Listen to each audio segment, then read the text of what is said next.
एक गोष्ट आठवण ते करायचं रिचार्ज करायचं आणि 5 वेळा आठवण करून दिली तेव्हा मी एकदा ठीक आहे गॉड गिफ्ट आहे so god gift skill I forget everything but physics में विसरत हे पण एक गॉड गिफ्ट है ना मला पाठ नहीं करावं लागत सगळे पाठ मला तो देखो if you have n number of charges then you will have n number of equations and all these equations are vector equations सर्वात मोठा प्रॉब्लेम काय आहे vector equation ordinary scalar equation असते ना तर we can add it directly addition करू शकतो vectors में एडिशन डायरेक्ट नहीं कर सकते and that is the problem ठीक है आपको हर एक चार्ज का लोकेशन पता होना चाहिए हर एक चार्ज से हमारा जो पॉइंट है जहां पर फील्ड निकाला है उसका डिस्टेंस भी पता होना चाहिए वो एंगल वगैरह भी पता होना चाहिए तो बहुत सारा इंफॉर्मेशन चाहिए होता है इस केस में कूलॉम्स लॉ में and that is the trouble और अगर चार्जेस मूव कर रहे हैं तो वो तो अलग प्रॉब्लम हो जाएगा हम तो स्टैटिक्स पढ़ रहे हैं तो चार्जेस रेस्ट पे है ठीक है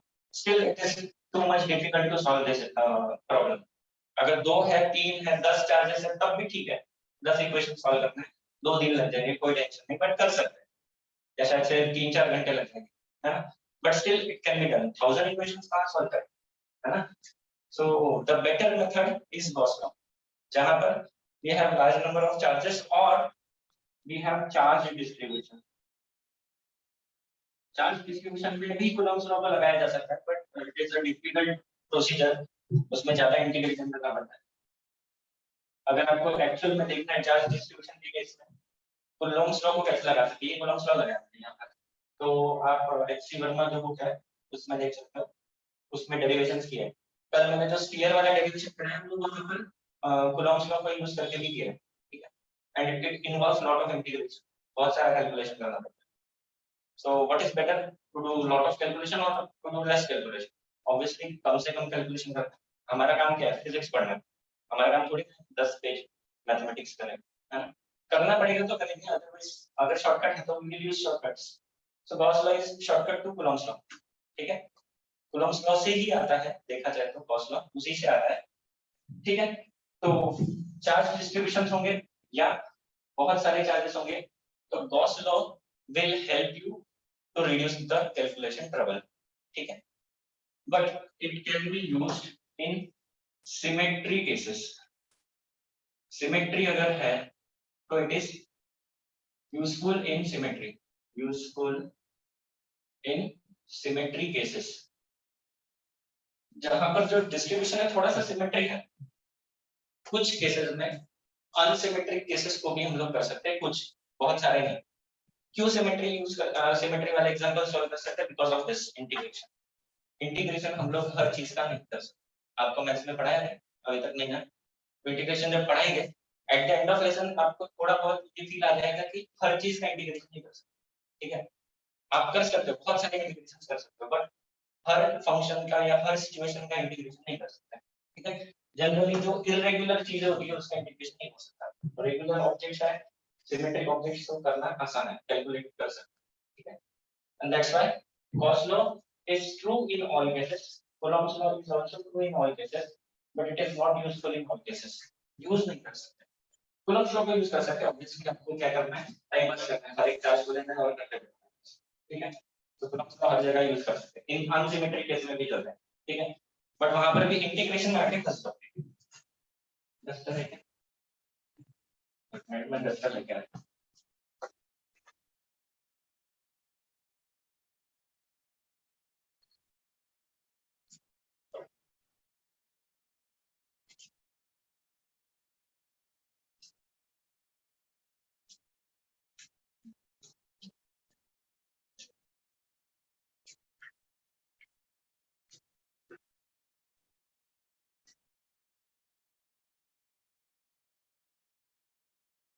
ठीक है तो ये हो गया आइडिया अब यही चीज को गॉस लॉ से करना है तो कैसे करेंगे हम लोग एक कोई भी शेप का कौन सा shape it is our choice कौन सा शेप हम लोग डिसाइड कर सकते हैं कोई भी शेप का इमेजिनरी स्फीयर या इमेजिनरी सरफेस इमेजिन करना this is a surface board पे बनाया हमने but in space it is surface that encloses all these charges तो ये हो गया क्यू एनक्लोज्ड का मतलब क्या है total charge enclosed enclosed within what?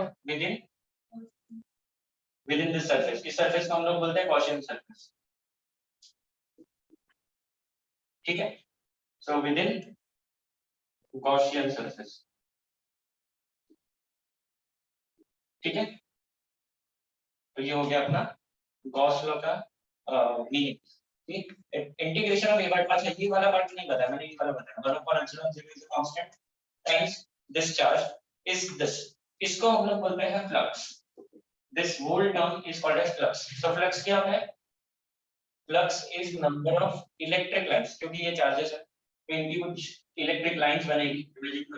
Lines बनेगी इनकी अंदर या बाहर किसी तो एक डायरेक्शन में जाएगी लाइंस. ठीक है. So in charge distribution से जो लाइंस बन रही है वो number of lines through given area. Number of lines passing normally through given area is called as flux.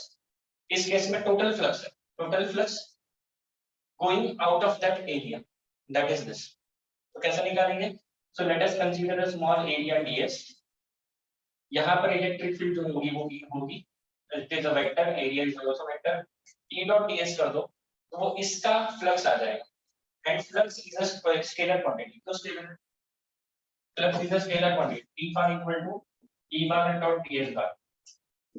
इस छोटे से एरिया से निकलने वाले number of lines normally through this area, number of electric field of lines normally passing normally through this area is given by this E bar equal to E bar dot ds bar, which is called as flux.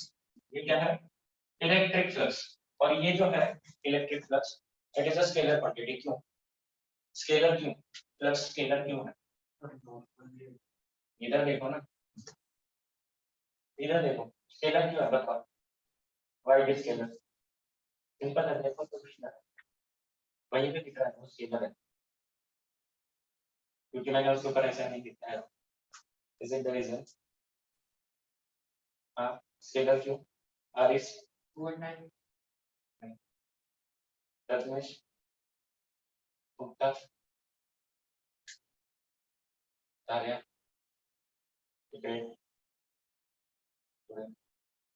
नहीं पता. Vector product. हाँ हम online पण बोलता है कोणीतरी. सखी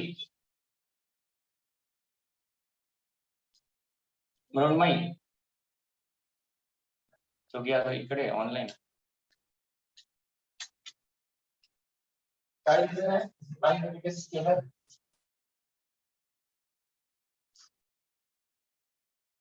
eleven के बच्चों को पूछूंगा ना अभी बुला के तो बोलेंगे सर ये तो स्केलर जो एग्जाम का 11 का रिजल्ट स्केलर एंड वेक्टर्स. ये कौन से टाइप का प्रोडक्ट है? डॉट प्रोडक्ट का दूसरा नाम बताओ. स्केलर प्रोडक्ट मतलब क्या होता है? आंसर क्या होता है? ठीक है. That's what is scalar. Since there is a dot product between E and ds, dot product होगा ना, so obviously जब dot product होता है तो क्या होगा? स्केलर होगा answer. So flux is scalar और स्केलर को अच्छा फायदा क्या है? अपने को स्केलर को हम लोग डायरेक्ट ऐड कर सकते हैं. तो इसका फ्लक्स निकाला, इसका भी निकालो, इसका भी निकालो. इससे बहुत सारे छोटे छोटे एरिया लो, सबका फ्लक्स निकालो. इधर वाला जो एरिया फ्रंट साइड उसका भी निकालो और फिर क्या करो उसको ऐड कर दो. कितने एरिया है इस सरफेस में? इनफाइनाइट है. एडिशन की जगह क्या लगाएंगे? इंटीग्रेशन लगाएंगे. इंटीग्रेशन के ऊपर ये राउंड क्यों दिया है? This round represents it is over closed surface. It is over closed surface. Closed surface और ओपन सरफेस में क्या फर्क है? ये बोर्ड क्या है? ओपन सरफेस है क्लोज्ड सरफेस. ये open surface. This board is open surface. एक बलून सोचो, हवा से भरा हुआ balloon. Balloon is a closed surface. तो क्या फर्क समझा ओपन सरफेस और क्लोज्ड सरफेस? ओपन सरफेस को आप बाउंड्रीज बना सकते हो है ना. ये उसकी बाउंड्रीज है बोर्ड की. बलून की बाउंड्रीज कहां बनाओगे? एंड में नहीं उसको जहां से स्टार्ट होता है ये भी खत्म होता है. तो there is no exact boundary. ठीक है. क्लोज सरफेस को आप ये आउटर बाउंड्री बना सकते हो बट उसका स्टार्ट और एंड नहीं बता सकते. ठीक है. So it encloses something, some kind of volume. Close surface is surface that encloses a volume. ठीक है. ये कोई वॉल्यूम को एनक्लोज नहीं कर रहा है. ये जो बोर्ड का सरफेस प्लेन सरफेस. ठीक है. तो हम गॉस थ्योरम जब लगाएंगे तो we will use close surfaces because integration is over close surface. ऐसा क्लोज सरफेस बनाएंगे कि हमारे चार्जेस उसमें क्या हो जाए? एनक्लोज हो जाए.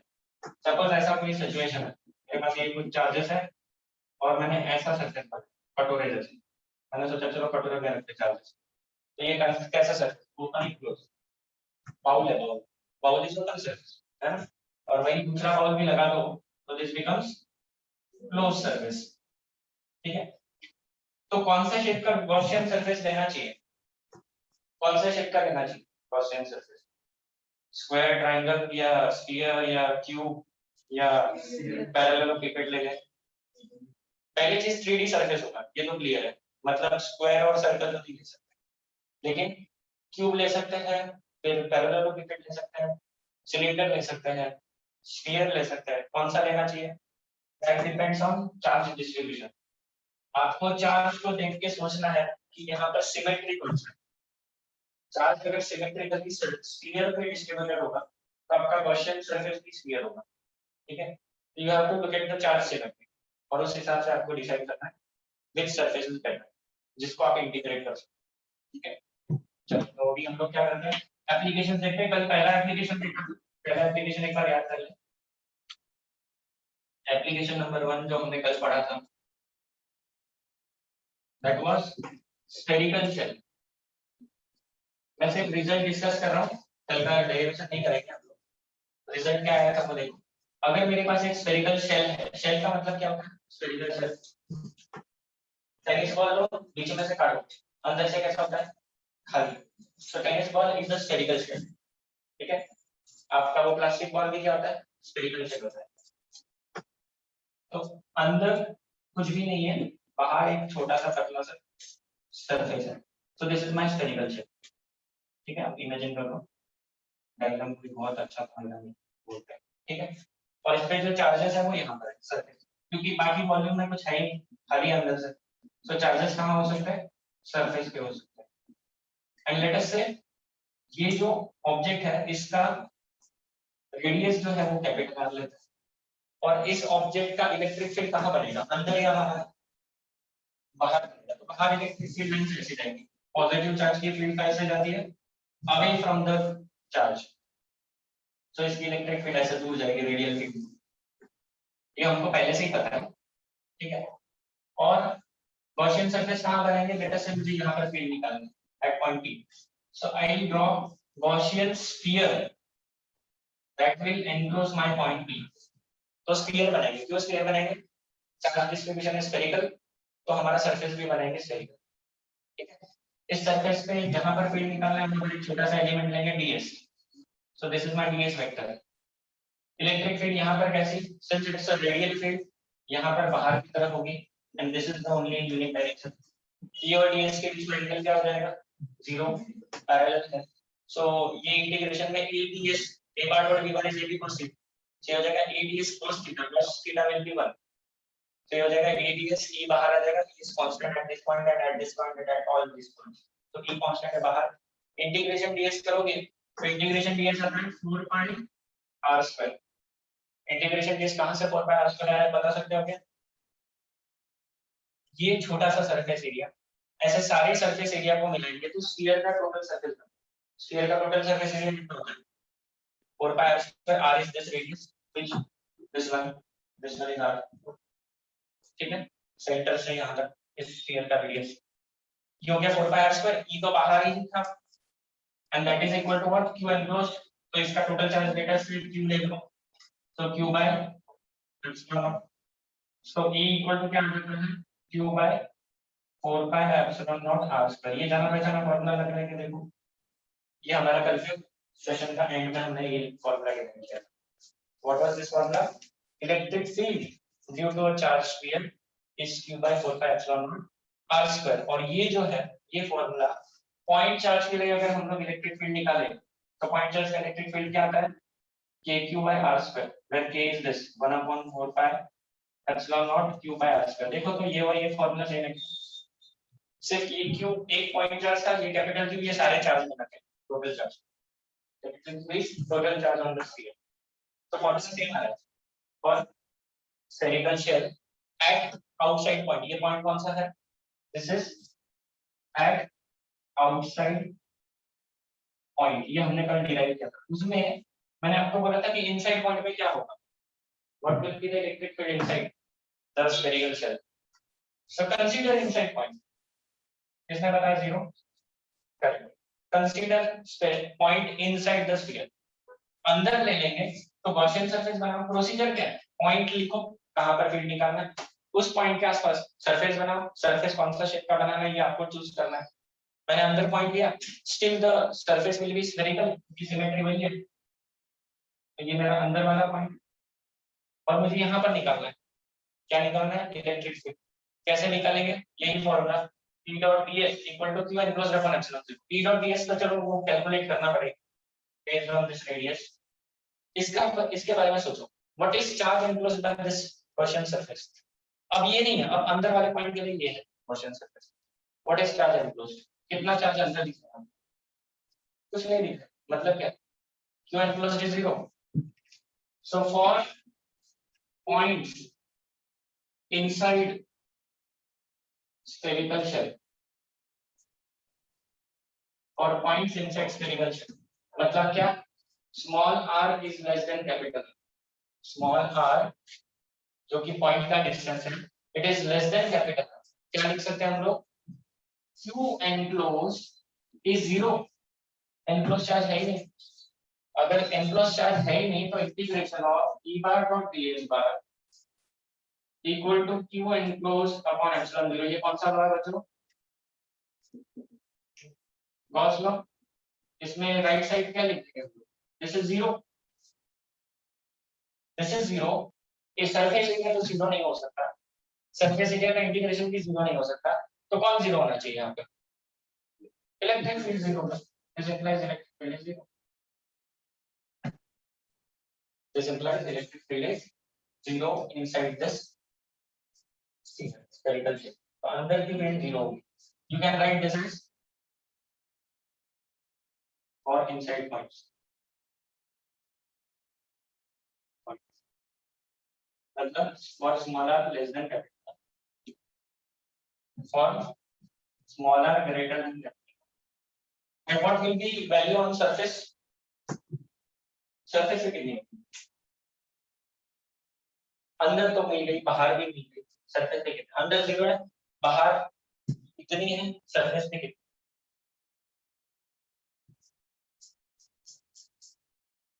सरफेस पे स्मॉल r की वैल्यू कितनी लिखेंगे? if my point is on surface, small r की वैल्यू कितनी लिखेंगे? at surface small r is equal to capital R. कौन से फॉर्मूला में डालेंगे तो वैल्यू आएगी? इसमें तो डाल नहीं सकते, 0 ही. इसमें ही डाल दो. you will get E equal to q by 4 pi epsilon naught capital R square. ठीक है. ऑन सरफेस से स्मॉल r की जगह कैपिटल R. ओके. अब ये रिजल्ट्स को और डिस्कस करेंगे. हमने कल यहाँ तक किया था. ये एडिशनल लिखना है तो लिख लो एडिशनल चीजें.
कभी कभी ये लोग हमें इस स्फीयर के ऊपर का चार्ज क्यों देते नहीं है, तो क्या करें?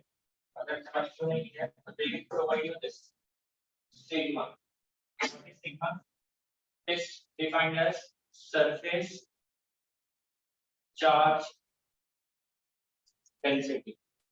ध्यान देखना चार्ज कहां पर डिस्ट्रीब्यूटेड है इस क्वेश्चन में. इस सिचुएशन में charge is distributed over surface. तो अगर चार्ज सरफेस पे होगा तो हम लोग सरफेस चार्ज डेंसिटी लगाएंगे.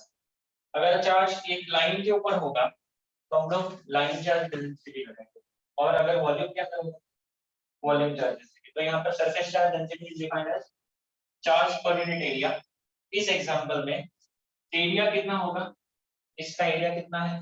टोटल चार्ज तो क्यू है. एरिया कितना है? इस एरिया पे चार्ज है इसका है ना, तो इसका एरिया कितना है? इस 4 पाई आर स्क्वायर. ये फॉर्मूला पता है क्या मतलब? Area of sphere is 4 pi r square. पता है ना सर? तो ये हो गया सिग्मा. कभी कभी आपको एग्जाम में वो लोग चार्ज क्यों नहीं देंगे, आपको स्फीयर का ये देखेंगे रेडियस साइज वगैरह देते हैं तो देती है, सिग्मा देंगे चार्ज नहीं देंगे. तो क्या सिग्मा पे से चार्ज निकाल सकते हैं, है ना?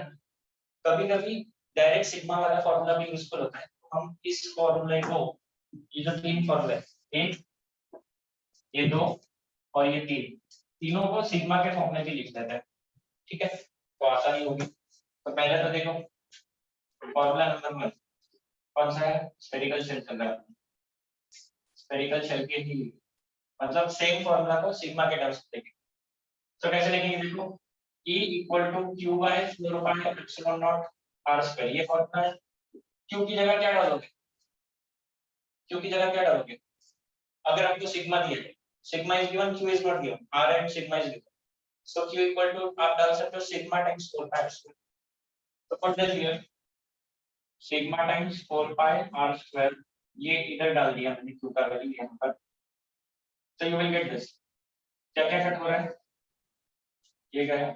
सो you get this sigma upon epsilon naught capital r square upon small r square. ये मैग्नीट्यूड है. What is direction? Outward. Positive है तो आउटवर्ड, नेगेटिव है तो इनवर्ड.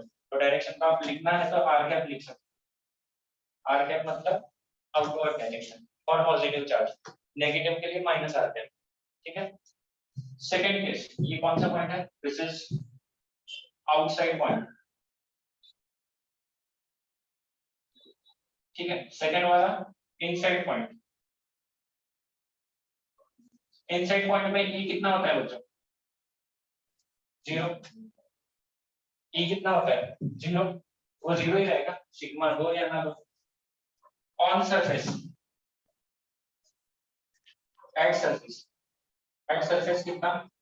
सेम फॉर्मूला लगाएंगे. स्मॉल आर की जगह कैपिटल आर हो जाएगी. स्मॉल आर की जगह कैपिटल मतलब देखो तो नीचे कैपिटल आर है, यहाँ पर नीचे कैपिटल आर है, ऊपर भी कैपिटल आर आ जाएगा. दोनों कट हो जाएंगे. तो बचेगा क्या? इतना ही बचेगा. करके देखना. क्या करना है? क्यू की जगह ये डाल दो और ये एक्चुअल फॉर्मूला क्या है? ये वाला है. स्मॉल आर की जगह कैपिटल आएगा ऑन सरफेस. सो इधर भी कैपिटल आर, ऊपर भी कैपिटल आर, दोनों कट जाएंगे. फिर we get this sigma by epsilon naught. ये rule cut. Direction will be are.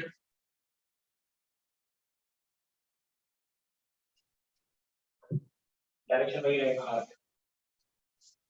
ये बहुत खास रीजन है, बहुत खास रीजन. इसके बारे में हम लोग आगे थोड़ी तो चर्चा करेंगे. इसको एक हाईलाइट करके देखो, आगे के कुछ टॉपिक्स में आने वाले हैं ये रीजन.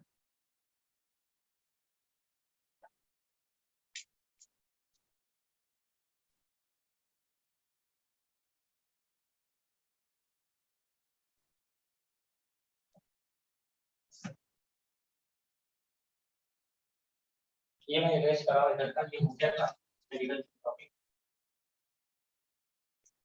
नेक्स्ट एप्लीकेशन देखो जरा धैर्य क्या है.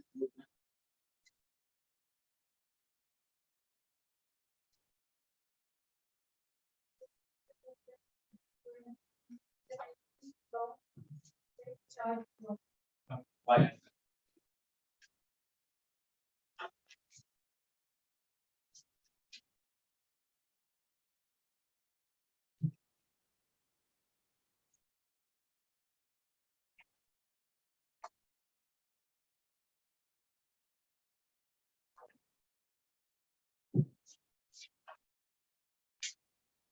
तो वही स्फीयर के ही केसेस है, सिग्मा के फॉर्म में लिखा है। अगर आपको सिग्मा दिया है you can directly use this result.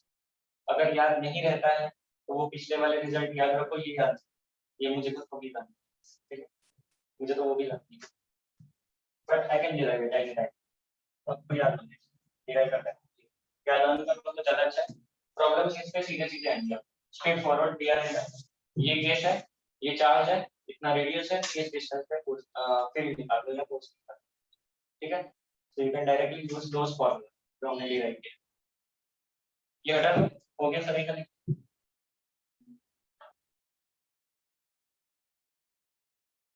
Next case का डायग्राम बना देता हूं मैं इस तरह। नेक्स्ट केस कौन सा है, application infinitely long wire, infinitely long wire जिसपे चार्ज चार्ज हुआ है,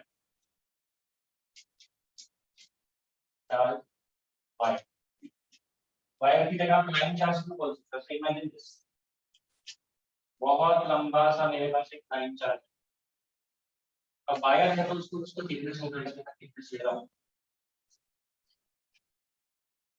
देखना जरा टेक्स्ट बुक में ये देखना, तो ऐसे ही है, बहुत पतला बना दिया मैंने, वायर थिक क्यों होता है, and the charge is along its length, सही बात है। सो लेट अस अज्यूम कि पॉजिटिव चार्ज,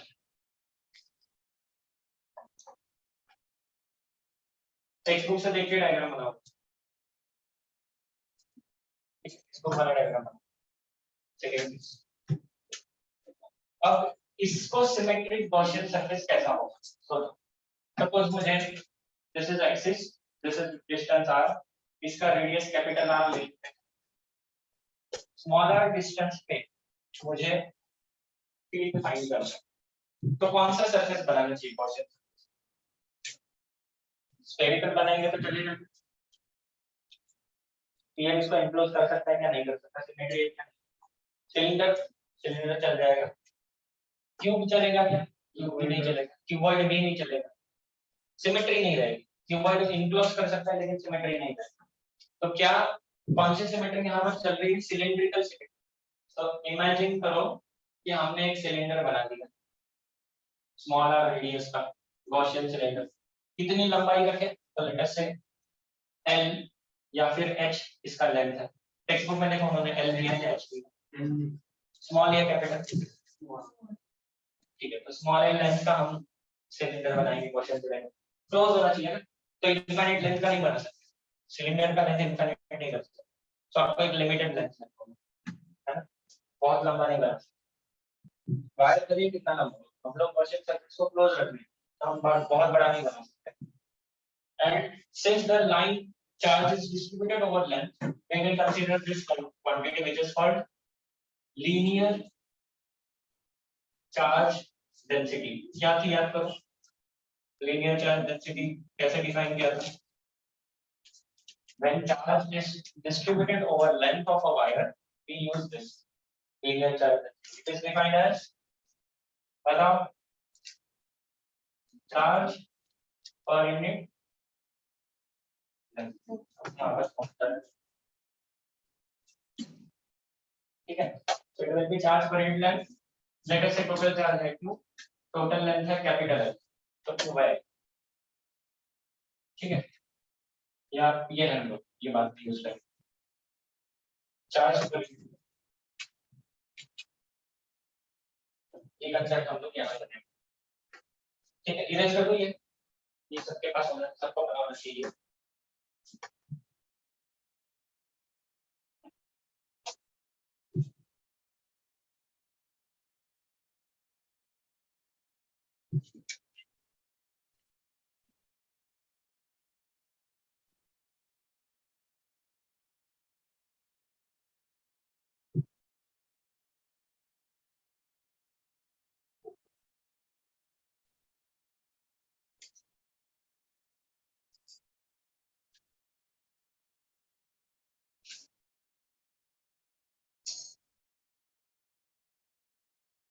ओके, अपना स्टैंडर्ड प्रोसीजर क्या है, how do we calculate the electric field using Gauss law, standard procedure याद करो, क्या क्या करना होता है, पहले तो हमारा चार्ज डिस्ट्रीब्यूशन ड्रॉ करो, वो दिया हुआ रहता है आपको कैसा है, लाइन चार्ज है, इनफाइनाइटली लॉन्ग है तो ये मैंने ऐसे डॉटेड लाइन बना दी।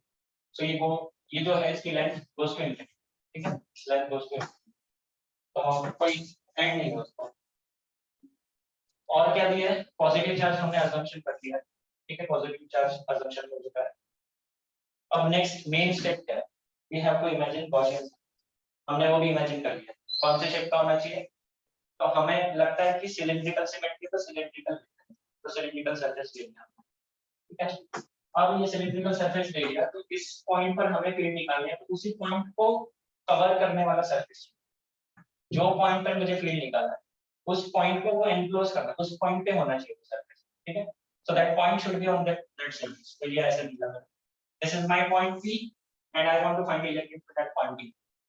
नेक्स्ट स्टेप क्या होती है, उस पॉइंट के आसपास एक छोटा सा क्या लेना है, एरिया लेना है। So take this area ds, आपको इमेजिन करना है it's a 3 dimensional diagram, board पे बना रहा हूं तो ऑब्वियस इमेजिनेशन थोड़ा सा डिफिकल्ट है, तो इमेजिन करो ऐसा सिलेंडर है, ठीक है, उस सिलेंडर पे यहाँ पर मैंने छोटा सा ds लिया है, मुझे यहाँ पर फील्ड निकालना, सो उस पॉइंट के आसपास ds लिया है छोटा सा, और फील्ड किस तरफ होगी, since it's a positive charge field जाएगी बाहर ऐसे स्टार की तरफ हर तरफ, और ये मेरा लाइन चार्ज है तो इससे फील्ड जाएगी इधर इधर इधर इधर ऐसे रेडियली आउटवर्ड, ठीक है। तो यहाँ पर फील्ड कैसी होगी, in this direction and this is the unique direction, बाकी वेक्टर के लिए यूनिक डायरेक्शन चाहिए, बाकी डायरेक्शन यूनिक नहीं है सिमेट्री के हिसाब से। सो this is the only unique direction, outward या इनवर्ड, पॉजिटिव चार्ज है तो आउटवर्ड, नेगेटिव चार्ज है तो इनवर्ड, ठीक है। हमने असम्पशन कर लिया कि चार्ज कौन सा है, पॉजिटिव। तो अब क्या करें, इलेक्ट्रिक फील्ड निकालना है ना, तो नेक्स्ट स्टेप होता है अपना integration of E bar dot ds बार, इसको कैलकुलेट कर।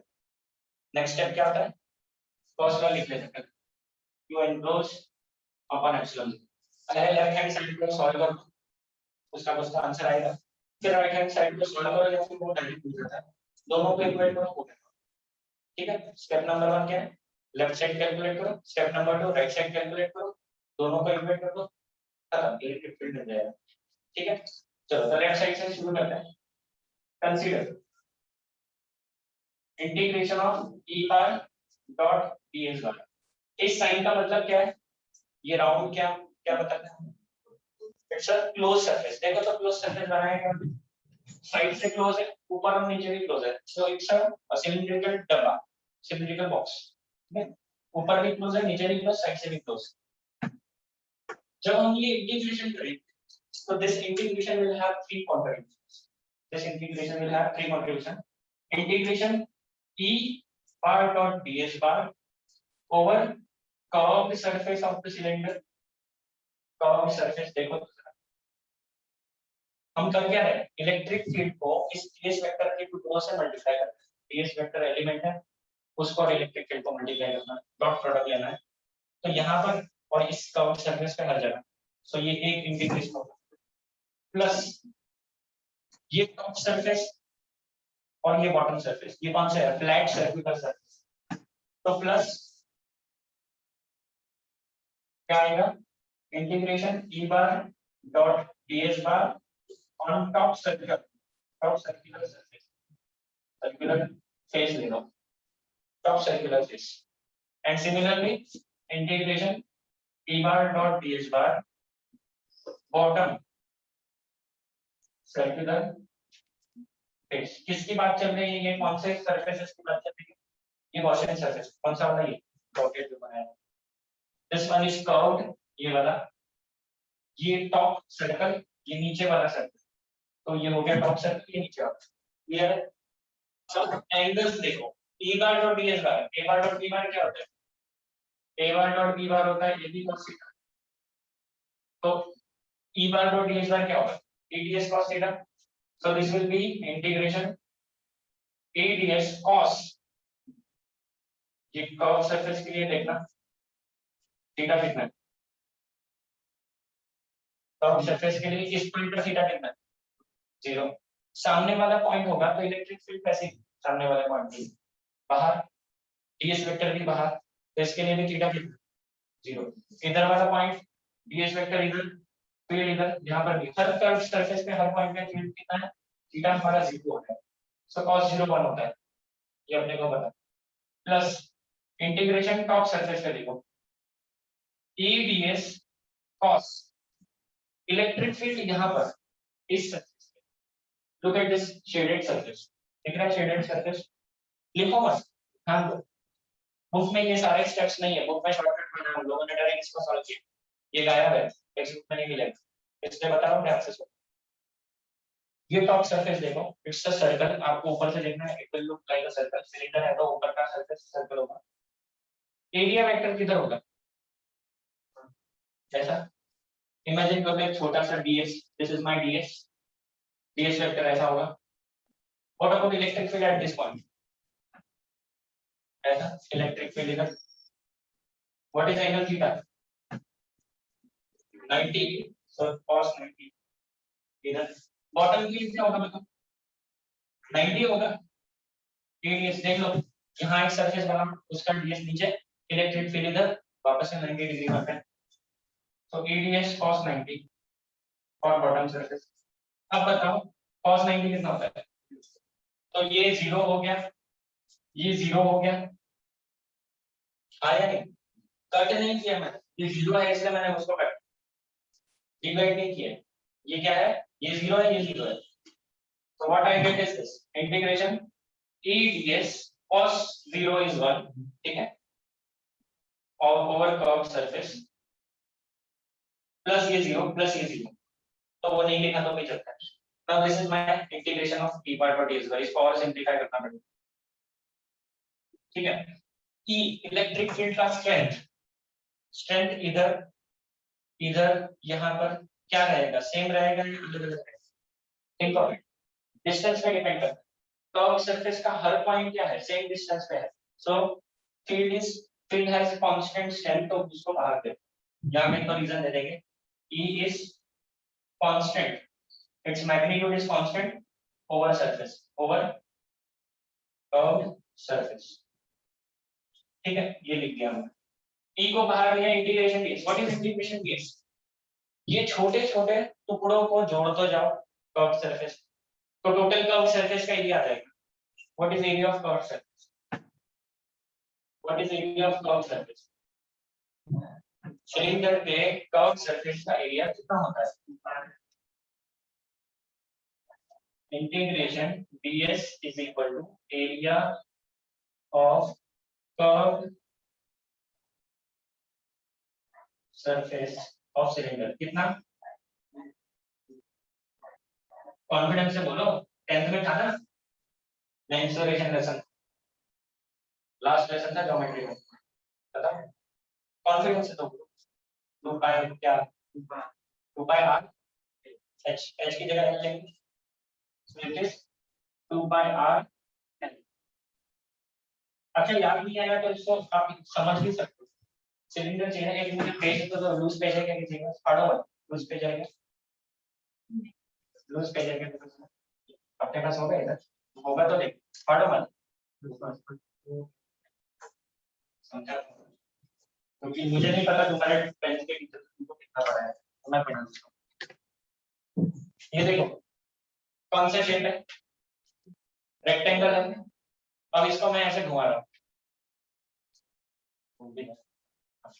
ऐसे घुमा रहे, कौन सा शेप हो गया, सिलिंड्रिकल हो गया, सपोज मैंने इसको एज टू एज कनेक्ट किया, तो इस सिलेंडर का कर्व सरफेस एरिया किसके बराबर होगा, उस रेक्टेंगल के बराबर होगा, ऐसा कनेक्ट कर दिया मैंने, एज टू एज कनेक्ट किया, सो इस सिलेंडर का area will be same as area of this rectangle, cylinder के लिए ये जो एज का length, how much it is, it's a circle, so it is circumference 2 pi r, how much this one, this is length or height h, so height और ये 2 pi r, इसको खोल दो, ये लेंथ 2 pi r है, ये height h है, तो length into breadth is the area, so 2 pi r into h, ठीक है, तो ये हो गया कर्व सरफेस का एरिया, किसके लिए, सिलेंडर के लिए, कर्व सरफेस एरिया कितना हो गया, 2 pi r, this is equal to 2 pi r h, यहाँ पर लेंथ l लिया है, हाइट h, ठीक है, सो इसके आगे हम इसको नहीं सॉल्व कर सकते, दिस इज इट, हमने लेफ्ट साइड सॉल्व कर, बचा कौन सा, राइट साइड। क्या राइट साइड में टोटल चार्ज क्यों लिखते हैं सीधा सीधा, क्या हम इसका टोटल चार्ज निकाल सकते हैं कभी, नहीं निकाल सकते, ये बहुत बड़ा कंडक्टर है।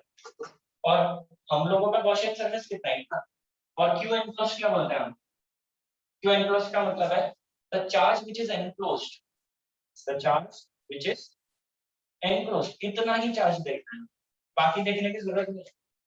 So what is charge enclosed, here Q enclosed, here Q enclosed will be, charge निकालने के लिए हम लोग ये वाली कंसेप्ट करें हमारी, lambda was charge per unit length, तो मुझे चार्ज निकालना है तो लैम्डा टाइम्स लेंथ, क्या लिखेंगे, लैम्डा टाइम्स लेंथ, इसका लेंथ एल, चार्ज क्या हो जाएगा, enclosed charge will be charge density times the length, charge density times the length, ये समझा नहीं, वापस चार्ज डेंसिटी का फॉर्मूला क्या है, चार्ज अपॉन लेंथ, तो चार्ज बराबर क्या हो जाएगा, लैम्डा टाइम्स लेंथ, ठीक है, लैम्डा जो कांस्टेंट है अपना लाइन चार्ज डेंसिटी, इसका लेंथ कितना है, इसका लेंथ है एल, सो इतना ही चार्ज एनक्लोज होगा which is lambda times L, ये डाल दो कहां पर, इस इक्वेशन में। सो गॉस लॉ लगा दो, यहां पर लिखता हूं मैं, यूजिंग गॉस लॉ,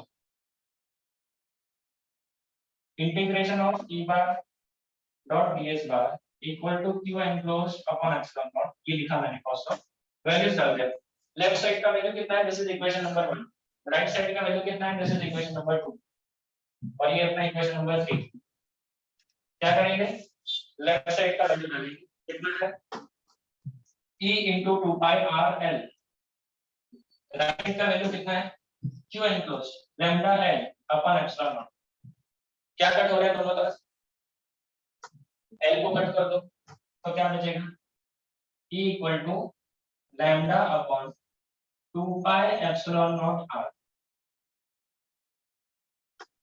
मिल गया, इलेक्ट्रिक फील्ड कितना मिला, lambda upon 2 pi epsilon naught r, आपके टेक्स्ट बुक में शायद से लैम्डा की जगह किसको लिखा हुआ है, देखो टेक्स्ट बुक में रिजल्ट जो है उसमें क्यों है क्या, या लैम्डा ही है, लैम्डा वापस, ठीक है अगली क्वेश्चन, तो लिख दो, this is electric field outside, inside कितना होगा, जीरो, इनसाइड जीरो ही होगा, और वो हम वैसे भी वायर लेंगे तो उसका कोई थिकनेस है नहीं, प्रैक्टिकली देखा जाए,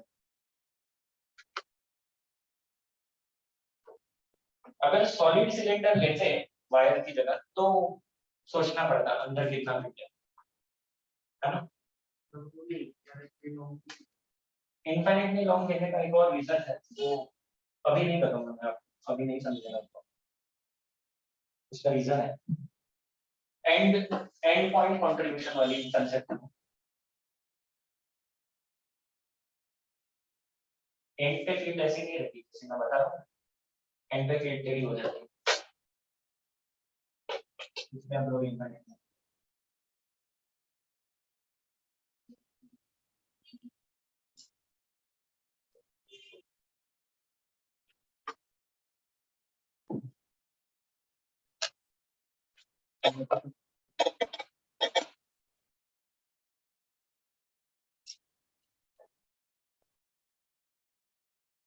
वेक्टर प्रोडक्ट में स्केलर का,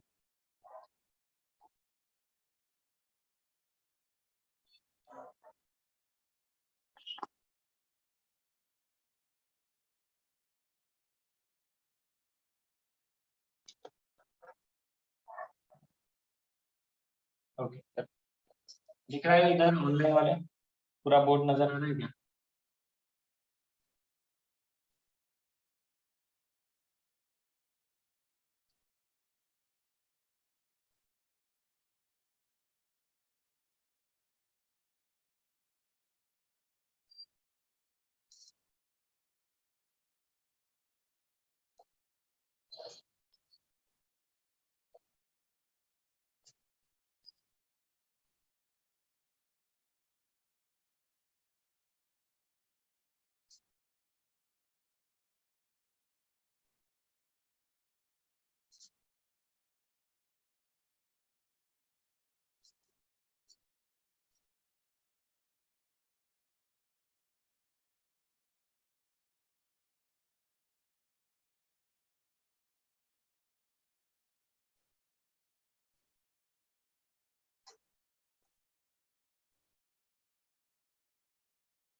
अगर आपको मैं पूछूं कि what will be field on the surface, अंदर तो जो है अंदर एक्चुअली निकाल नहीं सकते इस एग्जाम बाहर तो निकाली हमने ऑन सरफेस कितना होगा स्मॉल आर की जगह क्या डालोगे सरफेस के कैपिटल आर तो ये पॉइंट इधर आ गया तो डिस्टेंस कितना हो गया कैपिटल तो यहाँ पर क्या आ जाएगा ऑन सरफेस स्मॉल आर की जगह कैपिटल आर सिंपल ठीक है चलो नेक्स्ट कौन सा पेज करना देखो प्लेन शीट है चलो प्लेन शीट का एग्जांपल करते हैं एक हटा दो सारा ये समझ में आ रहा है तुमको एक ही प्रोसीजर है वही अलग अलग ऑब्जेक्ट्स के लिए लगा है प्रोसीजर क्या है पहले तो आपका चार्ज डिस्ट्रीब्यूशन देखो उसको सिमेट्रिक गॉसियन सरफेस बना गॉसियन सरफेस का ही पॉइंट है जहां पर हमें फील्ड निकालनी होगी तो जिस पॉइंट पे फील्ड निकालनी है वहीं पे गॉसियन सरफेस बना ठीक है उस पॉइंट के आसपास एक छोटा सा एरिया एलिमेंट ले लो उस एरिया एलिमेंट और इलेक्ट्रिक फील्ड का बीच का एंगल देखना है आपको हर एरिया एलिमेंट क्योंकि क्लोज सरफेस है तो हर पार्ट में आपको देखना है एंगल क्या बन रहा है जितने एंगल्स बन रहे हैं उतने इंटीग्रेशन आपके बनते जाएंगे और उन इंटीग्रेशंस को सॉल्व करो आपके पास कुछ ऐसा रिजल्ट आएगा फिर गॉस लॉ का यूज करो लेफ्ट साइड में वो रिजल्ट राइट साइड में अगर कुछ कैलकुलेशन है तो वो करके वो रिजल्ट और दोनों को इक्वेट करो सो this is the standard procedure ठीक है कोई भी आपको डिस्ट्रीब्यूशन दे दे अगर वो सिमेट्रिक है अगर उसका इंटीग्रेशन हो सकता है तो हम ये निकाल सकते हैं डेफिनेटली तो नेक्स्ट वाला कौन सा है इनफाइनाइटली चार्ज प्लेन शीट मतलब सपोज ये सरफेस है इस बोर्ड पे मैंने हर जगह पे चार्ज डाल दिया इस बोर्ड पे so this will be infinitely charged plane sheet if I am finding electric field at this point board के साइज के कंपैरिजन में काफी जल्दी फर्क होता है तब हम इलेक्ट्रिक फील्ड निकाल सकते हैं यूजिंग कॉस्मेट इसलिए हम इनफाइनाइटली चार्ज शीट बोलते हैं ये इनफाइनाइट नहीं है बट इस पॉइंट के कंपैरिजन में ये साइज इनफाइनाइट ये डिस्टेंस के कंपैरिजन में ये बहुत बड़ा है सो ऐसे कंडीशंस में हम लोग फर्स्ट टर्म यूज कर सकते हैं तो let us calculate electric field due to infinitely charged plane sheet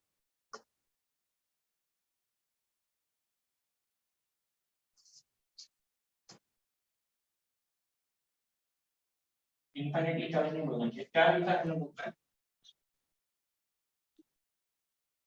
book में क्या लिखा है हेडिंग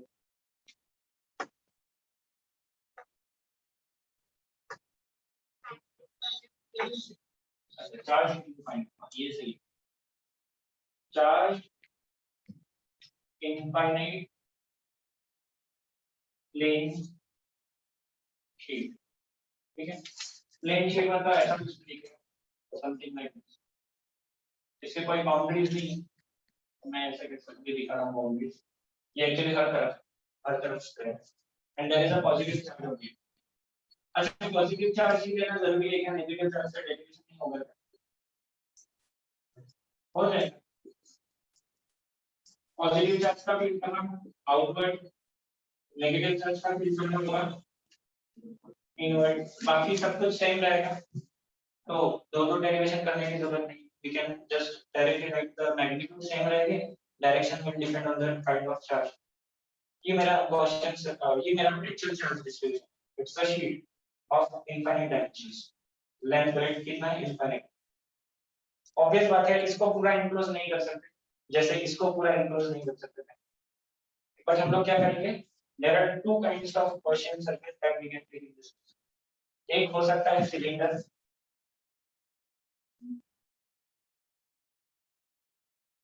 क्रॉस करने वाला सिलेंडर इस तरफ और पीछे की तरफ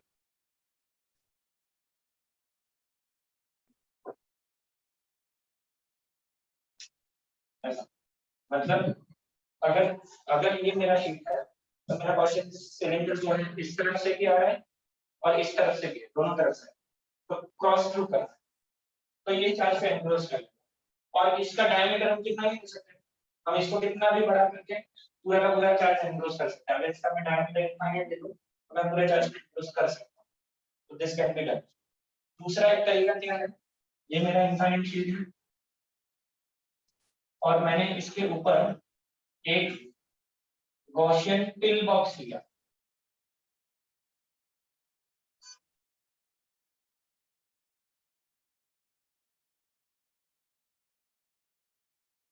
इनबॉक्स मतलब क्या, क्यूबॉइड जैसा स्ट्रक्चर है।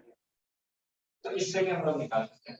ये दोनों सिमेट्रिक केस है, ये भी सिमेट्री यूज कर सकते हैं, ये भी सिमेट्री यूज कर सकते हैं, दोनों ही केस में हम लोग इंटीग्रेट कर सकते हैं, है ना। तो अपने टेक्स्ट बुक में शायद से ये वाला है, तो हम लोग ये करेंगे, ये वाला नहीं करेंगे। Still you will get the same result, you choose any kind of curve surface. अगर हम इंटीग्रेट करते हो तो आपका फाइनल रिजल्ट सेम है, ठीक है। Result does not depend on the shape of Gaussian surface.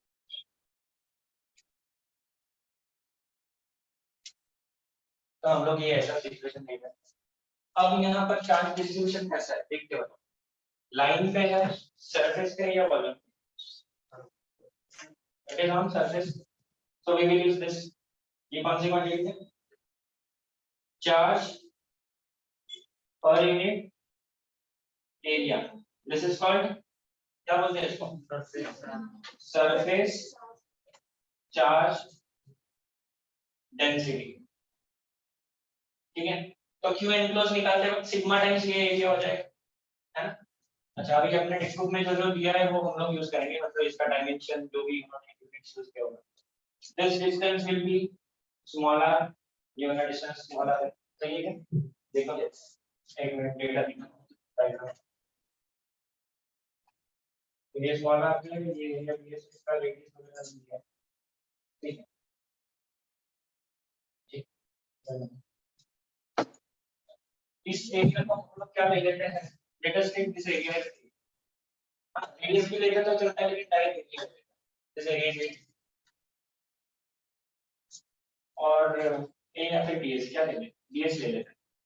Take this area is d s, तो ये गॉसियन सरफेस के ऊपर का भी एरिया डीएस ही होगा, सेम ही होगा, क्योंकि गॉसियन सरफेस पे ये वाला डीएस होगा, है ना।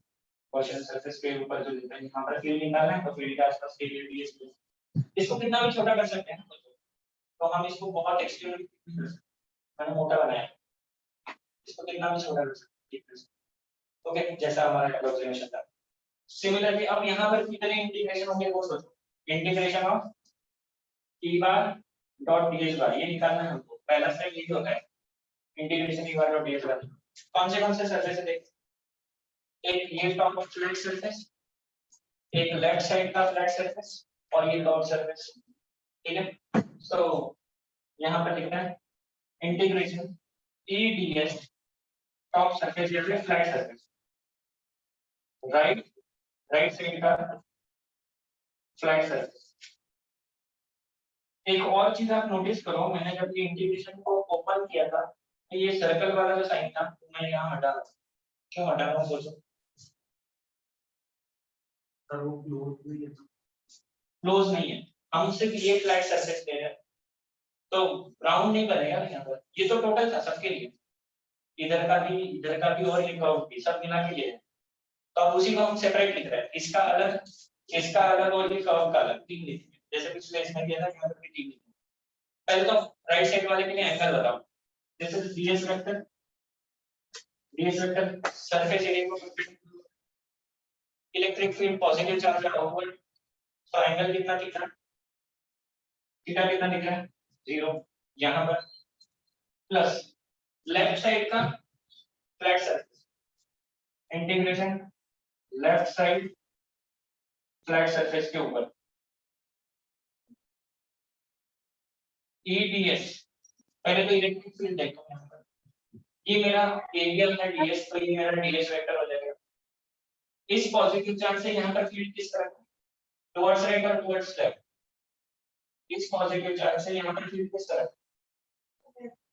टुवर्ड्स लेफ्ट, तो ये मेरी फील्ड होगी, तो एंगल कितना बन रहा है, 0 बन रहा है, वापस से पॉजिटिव प्लस, यहाँ बहुत बड़ा होता है, ठीक है, प्लस इंटीग्रेशन कर्व सरफेस ले लो, क्योंकि तीन ही तो सरफेस, कर्व है और दो फ्लैट है, कर्व सरफेस में देखना ईडीएस, कर्व सरफेस से एक डीएस बनाना पड़ेगा, डीएस बना देंगे, ये डीएस बना दिया, इलेक्ट्रिक फील्ड की तरह इस पॉइंट पे डीएस बना दिया, टुवर्ड्स राइट है, एंगल कितना बन रहा है, cos 90 कितना, तो लास्ट वाला टर्म गया, तो आगे क्या बचा, इंटीग्रेशन ई का स्ट्रेंथ सेम रहेगा क्या दोनों तरफ, देखो ये r है ये r है, सिमेट्रिक है, तो सेम रहेगा, ई को बाहर लेगा, ठीक है, इंटीग्रेशन ds बचेगा, इसका क्या हो जाएगा, ई बाहर, इंटीग्रेशन ds बचेगा, यस और नो, बस इतना ही बचेगा। सो इंटीग्रेशन ds मतलब ये छोटे एलिमेंट्स, लेट अस इमेजिन कि ये मेरा छोटा एलिमेंट है, तो इसका टोटल ले लेंगे तो a हो जाएगा, या फिर इसको ds ले सकते हैं, so this will be 2 times ds ले लो, 2 टाइम्स ds, सेम ही तो टर्म है, देखो सेम ही तो टर्म है, तो 2e ds ले सकते हैं, ds क्या है, ये टोटल एरिया ले लो, या फिर आपको चाहिए तो इंटीग्रेशन ds को s ले लो, a भी दो, कुछ भी ले लो, ये जो चॉइस, चलो ले ही लेते हैं, let us take this as ds, ठीक है, और इसको क्या ले लेते हैं, a ले लेते हैं, है ना, तो इंटीग्रेशन ds क्या हो जाएगा, a हो जाएगा, ये टोटल एरिया, ये वाला सर्कल का एरिया, तो let us write that as a, ठीक है, आपका चॉइस है ना, integration ds as it is भी रख सकते हैं। तो अब हम लोग क्या करते हैं, हमने शायद से तो अपना लेफ्ट साइड सॉल्व कर लिया है ना, अब बचा कौन सा, राइट साइड बच गया, गॉस लॉ का स्टेटमेंट बताओ, गॉस लॉ का स्टेटमेंट बताओ मुझे, integration of p bar dot ds bar equal to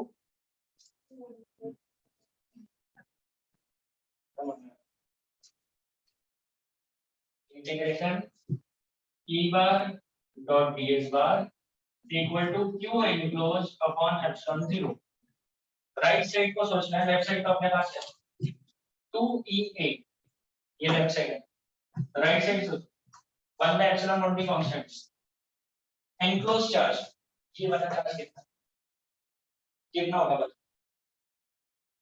ये चार्ज कितना होगा, charge is sigma times area, so this charge is sigma times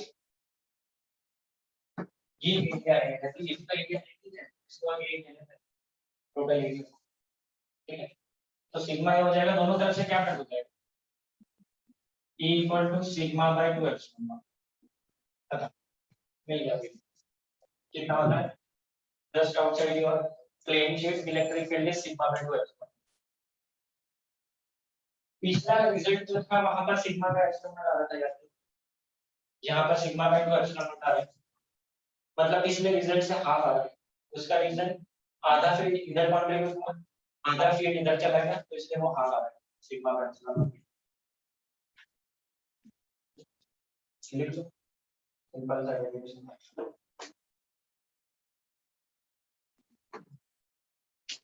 final answer देखो अपना कौन सा मैच कर रहा है, ठीक,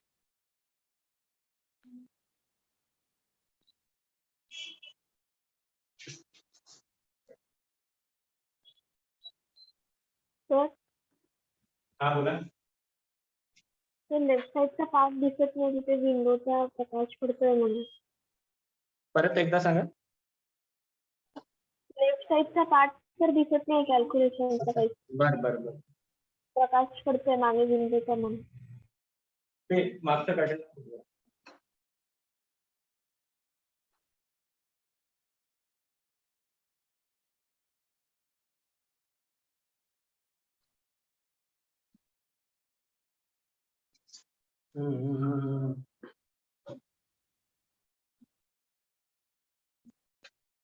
त्याची हाईट चांगली आहे, त्याला काही टेन्शन नाही,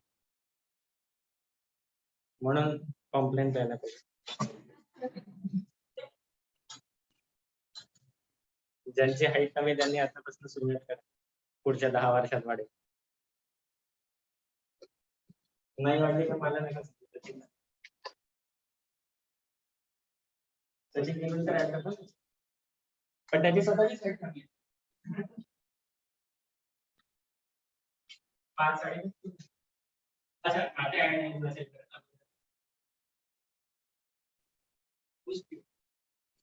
हुशार आहे, विराट कोहली त्याची पण हाईट खूप आहे, थोडे साफ त्याच्या वर कॉम्प्लेनची ऍड कोण मी घेत नाही बघत म्हणून तुम्हाला खूप वर्ष अगोदर बघायचं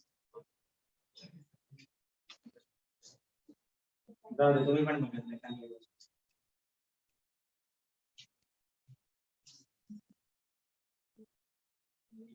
आता दिसतंय का ठीक ठाक ओके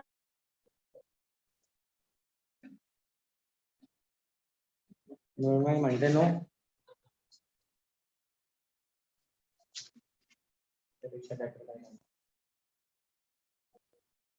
नाही ते मेन्शन नाही करत मागचं इकडचे करतात आणि ते मागचं त्याला काळा पेपर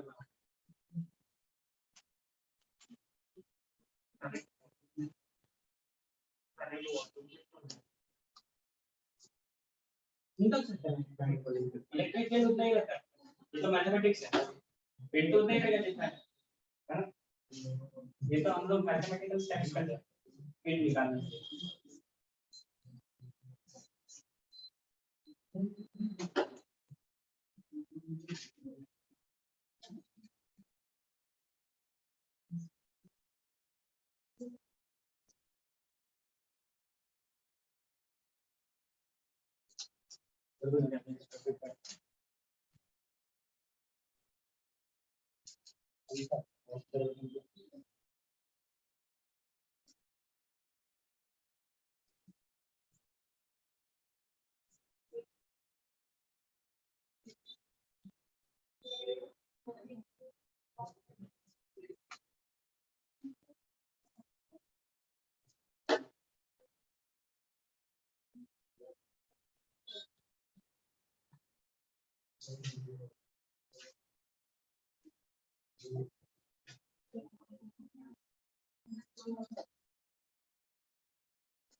आमचे सगळे पुस्तक ब्लॅक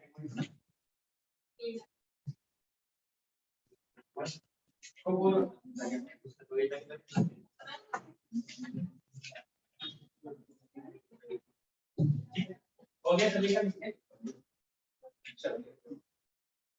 अभी देखो गॉस थ्योरम के एप्लीकेशंस जितने अपने टेक्स्ट बुक में थे उतने हो गए इससे भी बहुत सारे ज्यादा एप्लीकेशंस कर सकते हैं ठीक है टेक्स्ट बुक वाले एप्लीकेशंस हमने कर लिए अभी इनके ग्राफ बनाएंगे जरा ये जो हमारे पास फॉर्मूले बने हैं उनके ग्राफ बनाएंगे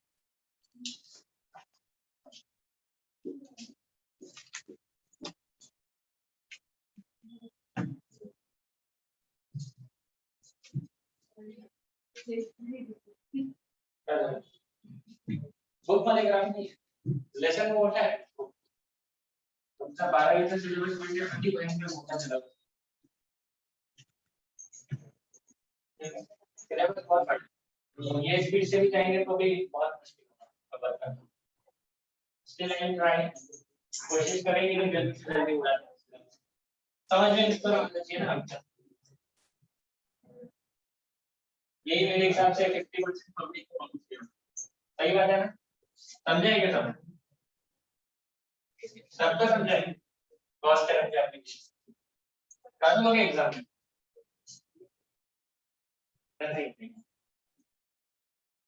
ये पूछते हैं बच्चों के लिए चलो पहले एक बार फॉर्मूला का समरी बनाते हैं और जो फॉर्मूला निकाला उसको लेना ठीक है सो पहले हमने कौन से केसेस पढ़े बोले थे ठीक है एप्लीकेशन में फर्स्ट एप्लीकेशन कौन सा था होलो स्फीयर ठीक है होलो स्फीयर या spherical shape hollow sphere for r less than capital R inside point के लिए P इनसाइड का फॉर्मूला बताओ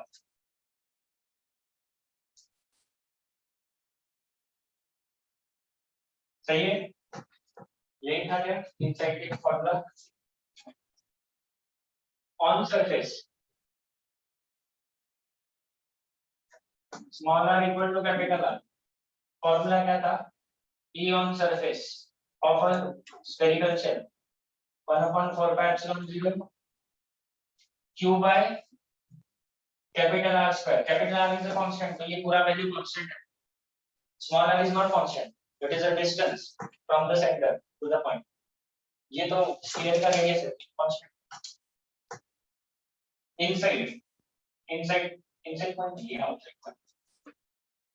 ये outside ना, this outside point. R small r greater than capital. This is outside point. Sorry.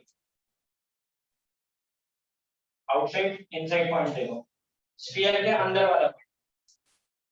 Inside point से लिया. Small r की value capital R से छोटी. T inside is 0. स्फीयर के अंदर तो चार्ज ही नहीं है, तो इलेक्ट्रिक फील्ड कहां से तो फिर 0 अंदर के. इसका ग्राफ कैसा बनेगा? This is electric field magnitude L. This is distance R.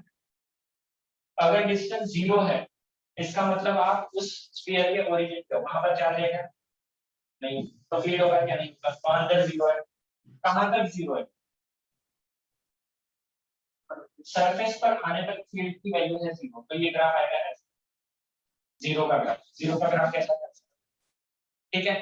इसके बाद आर सरफेस पर पहुंचते ही फील्ड अचानक से कुछ मैक्सिमम वैल्यू होती है. दिस मैक्सिमम है ना, कुछ तो कांस्टेंट वैल्यू होती है. And this value is q upon 4 pi epsilon naught r square. ये वैल्यू है सरफेस पे. और जैसे जैसे बाहर जाओगे तो r जैसे बढ़ेगा फील्ड घटेगी.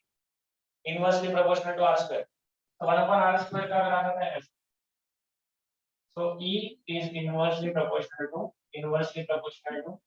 r square for outside part. So आपका इलेक्ट्रिक फील्ड का क्या आएगा? ग्राफ समझे? 0 से लेके r तक, अंदर से लेके सरफेस तक फील्ड 0 है. सरफेस पे अचानक से फील्ड क्या होगी? ये होगी. और सरफेस से जैसे जैसे दूर जाओगे फील्ड होते जाएगी.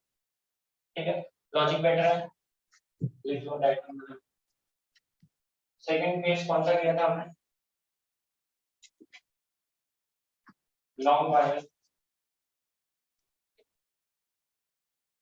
इसमें शायद से आउटसाइड था. नेक्स्ट वाला कौन सा था? लॉन्ग वायर में आउटसाइड लाइन चेक था.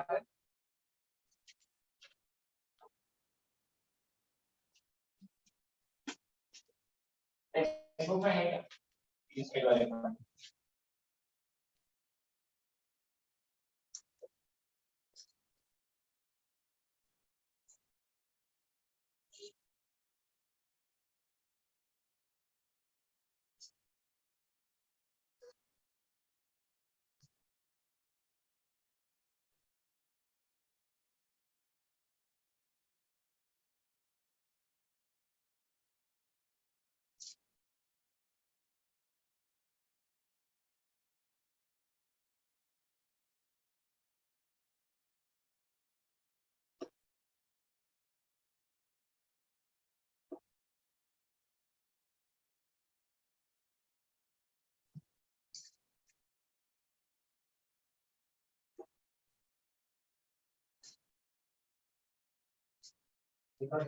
सिलेंडर का इनसाइड पानी है.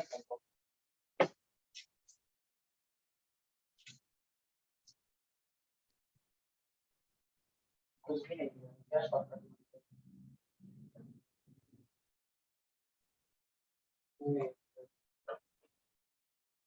जाना. जो केसेस नहीं है वो मैं नहीं करा रहा हूँ आपको.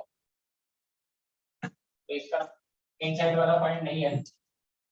ग्राफ कैसे बनेगा देखो. इलेक्ट्रिक फील्ड का मैग्नीट्यूड, ये डिस्टेंस r, ये सेंटर. ऑब्वियसली ये 3 माइनस है तो उसका रेडियस बहुत ज्यादा नहीं होगा. कहीं नजीक पर तो ये रेडियस है कैपिटल R. कैपिटल R का ये वैल्यू और उसके आगे electric field is inversely proportional to R. ये जो मैक्सिमम वैल्यू है इस lambda by 2 pi epsilon naught capital maximum value. ये हो गया सेकंड पार्ट. ये 1 बाय x का ग्राफ है देखो. इनवर्सली प्रोपोर्शनल टू R और वो inversely proportional to R square है. ग्राफ नहीं समझ में आते तो गूगल में डालो ग्राफ ऑफ 1 अपॉन x. ये मिलेगा graph upon graph of 1/x पर सर्च करो गूगल पे, ये वाला ग्राफ। दोनों में क्या फर्क है वो आपको गूगल से समझ जाएगा, सर्च कर लेना। दिखने में एक जैसा है बट फर्क है, तो फर्क बना दे। फर्क क्या है?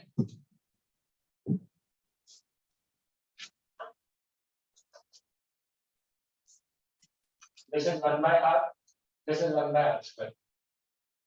क्या फर्क दिख रहा है? एक तेजी से घट रहा है, ये फर्क। एक रैपिडली फॉल आउट होगा, मतलब धीरे धीरे फॉल आउट।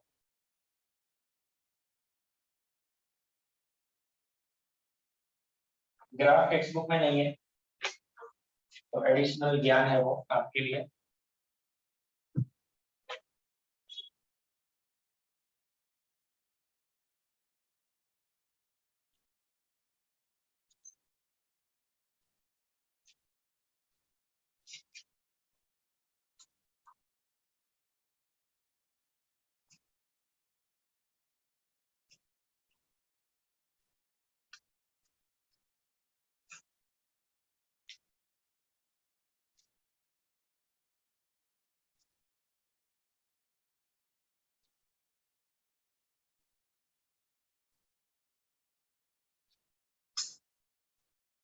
थर्ड केस कौन सा है?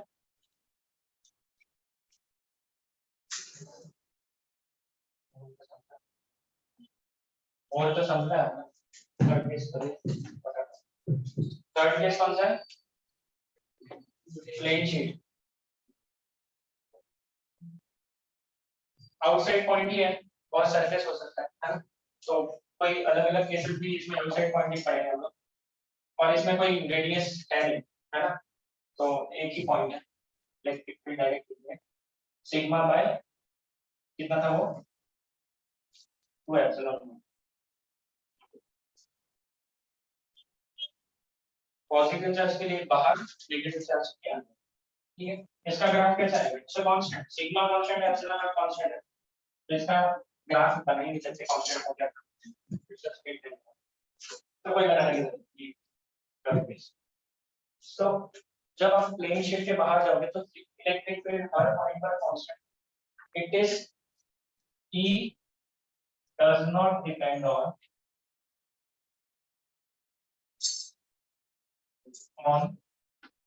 distance r। आप प्लेन शीट के बाहर यहाँ पर फील्ड निकालो, यहाँ पर निकालो, यहाँ पर निकालो, दूसरे का फील्ड देखते हैं। So it's a uniform electric field. It's a uniform electric field.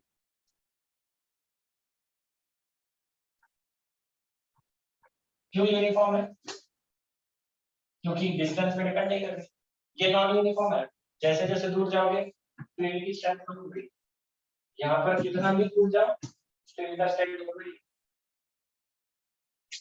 इसका एक्सप्लेनेशन है फेनमन लेक्चर्स का बोलते हैं, उसमें बहुत अच्छे से एक्सप्लेन किया ये चीज कि क्यों दूर भी जा रहे हैं तो क्यों फील्ड होती है, कांस्टेंट क्यों है, उसका एक्सप्लेनेशन दिया है फेनमन लेक्चर्स में। तो जिनको इंटरेस्ट है वो पढ़ सकते हैं एडिशनल रीडिंग, ठीक है। वीडियो रोकेंगे आज की क्लास। हाँ अटेंडेंस ले लेते हैं।